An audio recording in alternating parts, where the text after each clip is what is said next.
আলহামদুলিল্লাহ পড়া যাবে? যে কোনো অবস্থাতে আলহামদুলিল্লাহ আলহামদুলিল্লাহ। ভাই কেমন আছেন? আলহামদুলিল্লাহ। ভাই পরিবার কেমন আছে? আলহামদুলিল্লাহ। ভাই চাকরি কেমন আছে, চলছে কেমন? আলহামদুলিল্লাহ। ব্যবসা কেমন? আলহামদুলিল্লাহ। এটা হচ্ছে সেই বান্দা নিদর্শন যার মনের মধ্যে আল্লাহর প্রতি ভক্তি শ্রদ্ধা আছে, যার মনের মধ্যে আল্লাহর নূর আছে। তার নিদর্শন হচ্ছে সে সব সময় শুকরিয়া আদায় করবে।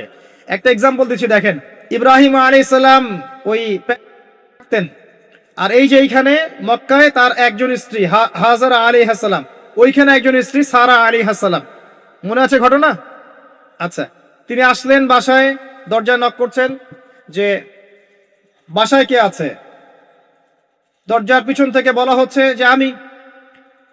তিনি বলছেন ইসমাইল কোথায়? তখন আওয়াজ আসছে ইসমাইল শিকার করতে গেছে।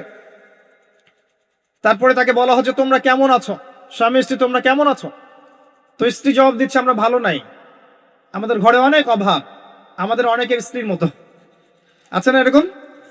সারা জীবন করে যাবেন, একটা কথাই শুনবেন শেষ বয়সে গিয়ে, জীবনে কিছুই পাইলাম না তোমার কাছে। নিজের মাথার ঘাম পায়ে ফেলে করতেই থাকবেন করতেই থাকবেন করতেই থাকবেন করতেই থাকেন। আল্লাহ, এটা আমাদেরই দোষ। কারণ বিয়ে করার সময় যারা দিনদারিতা না দেখে শ্বশুরের সম্পত্তি দেখবেন, সৌন্দর্যকে বেশি প্রাধান্য দিবেন, নিজের হারাম প্রেমকে বেশি প্রাধান্য দিবেন, নিজের ওই বংশমর্যাদা ইত্যাদি ইত্যাদিকে বেশি প্রাধান্য দিবেন, তখন তো আফসোস করতেই হবে, কিছু করার নেই। এই জন্যই তো নবী সাল্লাল্লাহু আলাইহি ওয়াসাল্লাম বলেছেন যে দিনদার স্ত্রী যে